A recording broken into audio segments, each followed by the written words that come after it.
자, 요번에는 원격 연수를 떨어지고 나서 우리 이게 한 번에 꼭 붙는다는 법이 없거든요.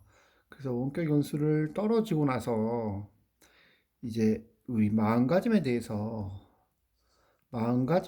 한번 살펴보도록 할게요. 어, 이 원격 연수가 첫 번째 어려운 이유가 지금 코로나 때문에 이거 정말 96점 이상 점수가 필요한 사람만 시험을 보기 때문에 어, 어렵고요. 두 번째, 예전에는 허수, 그리고 곧 점수가 필요하지 않은 사람이 있었는데 요즘은 요 호수가 거의 없어졌어요. 그리고 이제 주로 사람들이 많이 보는 게 그 한국사 자격검정 그 시험 있잖아요. 그것 때문에, 그리고 교감 승진하기 전에 요 한국사 그 4학점을 이수해야 되겠죠. 2 플러스 2도 되고 4학점도 되죠. 그래서 요 한국사 자격검정, 그리고 만약 되기 전에 4학점 연수를 3번 정도 들어야 되는 것으로 알고 있습니다. 요거 빼고는 사람들이 굳이 4학점 연수를 요새 듣지 않아요. 그리고 그 정말 필요한 사람들만 듣고, 또 이게 생각보다 내용이 상당히 많은 경우가 많아요. 그리고 나만 열심히 하는 것이 아니라 다른 사람들도 다른 사람들도 모두 모두 열심히 하기 때문에 이게 쉽게 점수 따기가 어렵습니다. 그래서 보통 한 번에 통과하기가 그렇게 쉽지 않다고 볼 수 있겠습니다. 자, 그래서 음, 요럴 때 떨어졌을 때 내가 어떤 마음을 가져야 되는가에 대해서 한번 말씀드려 보도록 하겠습니다. 제가 맨 처음 떨어졌을 때, 조금 다른 강의를 보시면 제가 상당히 많이 떨어졌거든요. 그래서 맨 처음 떨어졌을 때는 저기 뭐야, 95점이었어요. 그때 이제 하나 차이로 전화해 보니까 하나 차이로 안 됐다 그러더라고요. 그래서 맨 처음 떨어졌을 때는 이게 술도 한잔 하고요. 또 저기 뭐야, 그 와이프하고 저기 뭐야, 그 우리 아들한테 좀 신경질도 내기도 하고요. 또 자책도 많이 했어요. 아, 왜 이렇게 됐을까? 그리고 제일 중요한 것은 일단 나의 시간과 노력이 어, 아무 소용이 없게 되어서 상당히 뭐 마음이 이렇게 많이 아팠어요. 그렇더라도 결국은 나의 노력이 다른 사람에 미치지 못한다는 것이죠. 그래서 이제 맨 처음 들었을 때는 그렇건 했는데 요게 이제 두 번이 되고 세 번이 되고 제가 한 5번 정도 시험을 본 것 같아요. 그래서 이게 되면 될수록 이제 어떻게 되냐면 이제 와이프나 아들도 더 이상 나한테 기대하지 않더라고요. 아, 또 떨어졌네. 당연하지. 그런 느낌? 그런 느낌이 나중에는 들더라고요. 그래도 꾸준하게 할 수 있었던, 꾸준히 그래도 열심히, 그리고 누가 뭐라고 해도 그 할 수 있었던 나만의 비결이 있다면 마음가짐에 대해서 몇 가지 말씀드려 보도록 할게요. 첫 번째 마음가짐 보시면 그 예전 고사에 보면 어, 할아버지가 할아버지한테 아들이 있었어요. 그런데 아들이 어, 이렇게 걸어가다가 걸어가다가 다리가 부러졌어요. 이 당시에는 진나라 시대 때였는데 요 당시에는 이 불구가 상당히 많았죠. 요 당시에는 불구가 상당히 많았는데 요 당시에 이제 다리가 부러졌어요. 그런데 이 할아버지가 슬퍼하지 않는 거예요. 슬퍼하거나 노여워하지 않는 거예요. 왜 그런가 했더니 어, 나쁜 일이 있으면 나쁜 일이 있으면 좋은 일도 있을 것이다. 이렇게 이야기했어요.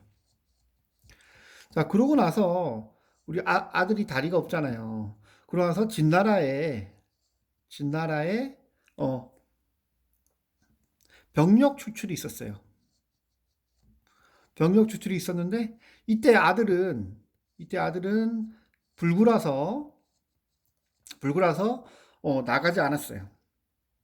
그래서 나쁜 일이 있으면 좋은 일이 생길 수도 있다라는 거 기억해 주시면 될 것 같고요. 또 하나 더 얘기해 보자면 어, 이 할아버지한테는 말이 있었어요. 말이 이상하네요.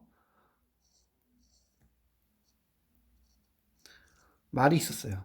그런데 이 말이라고 적을게요. 이 말이 어느 날 없어졌어요. 이 말이 어느 날 없어졌어요. 그러면 사람들이 어, 상당히 안타까워했죠. 이 당시에 말은 상당히 어, 비싼 재산이었죠. 그런데 이 말이 없어졌으니까 할아버지는 상당히 슬퍼해야 되는데 할아버지는 또 그랬어요. 비가 오면 땅이 굳듯이 어, 말이 없어지면 어, 또 다른 좋은 일이 생길 거라 이렇게 얘기했어요. 그런데 얼마 후에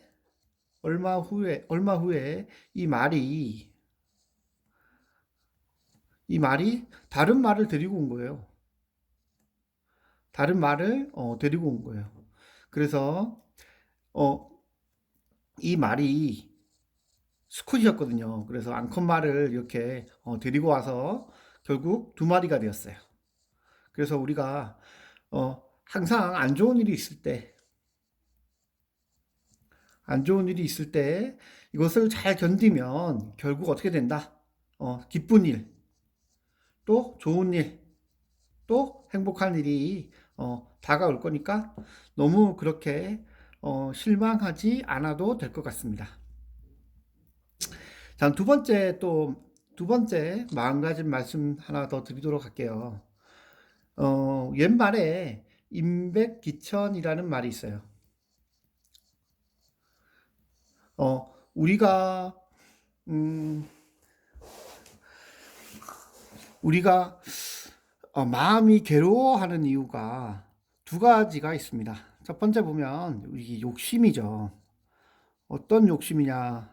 다른 사람들보다 시간을 적게 들이고 그 높은 고득점을 하겠다. 이런 욕심이 있는 것이죠. 이런 욕심이 있고요. 그리고 두 번째는 음, 조금만 공부하고 뭐 하겠다. 고득점을 얻겠다. 이런 것이 있습니다. 그래서 이런 것들이 전부 다 요 욕심이거든요. 그래서 이 욕심에 따라서 우리는 자동적으로 또 안타까운 마음, 괴로움, 슬픔 이런 것들이 생기거든요. 그런데 이것을 극복하려면 뭐를 없애야 되느냐? 바로 이 욕심을 없애야 되거든요. 보시면 임백기천이라는 말은 무엇이냐면 음, 저도 여기도 머리 좋은 사람들도 물론 있죠. 하나를 보면 열을 알고 한 가지 변화를 보면 열 가지 변화를 알고 하는 그런 대단하고 멋진 사람들이 있습니다. 하지만 우리 임백기천이라는 말은 무엇이냐면 나는 다른 사람들이 한 번 할 때 10번 하고 다른 사람들이 10번 하면 나는 100번 하겠다. 그리고 다른 사람들이 100번 하면 나는 어떻게 하겠다? 1000번 하겠다. 이런 겁니다. 그래서 욕심을 버리고 자신의 최선을 다하고 노력을 다하는 이런 태도를, 이런 마음가짐을, 이런 생각을 가지는 것이 상당히 중요합니다. 그래서 정리를 해보면, 자, 마음가짐을 정리해보면, 첫 번째, 비온 뒤에, 비온 뒤 땅이 굳듯이 너무 상심하지 말고 하지 말아라. 그래서 예전 고사를 말씀드렸습니다. 고사는 아들 고사와 다음 말 고사를 말씀드렸고요. 두 번째, 임백기천입니다. 욕심을 버려야 된다는 것이죠. 욕심을 버려야 된다. 시간이나 비록 노력이 들었더라도 욕심을 버리고 다른 사람들이 한 번 할 때 나는 10번 하고, 다른 사람들이 10번 할 때 나는 100번 하고, 다른 사람들이 100번 할 때 나는 1000번 하겠다. 이런 최선을 다하는 마음가짐을 갖는 것이 중요하다고 말씀드리도록 하겠습니다. 그래서 오늘은 시험에 떨어지고 나서 어떤 마음가짐을 가져야 되는지 그것에 대해서 말씀드렸습니다. 좀 떨어졌더라도 상심하지 마시고 힘내시고요. 다시 한번 좋은 연수를 위해서 노력하시면 될 것 같습니다. 10년 내에 한 번만 하면 되니까요. 10년 내에 한 번만 하면 되니까 그렇게 사실 어렵지는 않다고 볼 수 있겠죠. 하지만 좀 나중에는 좀 이런 단순한 것, 그리고 암기식, 그리고 이런 것이 왜 필요한가 이런 의문도 들긴 하지만 정해진 규정이니까 우리 이런 마음가짐을 가지고 힘내도록 하겠습니다. 예, 이상입니다.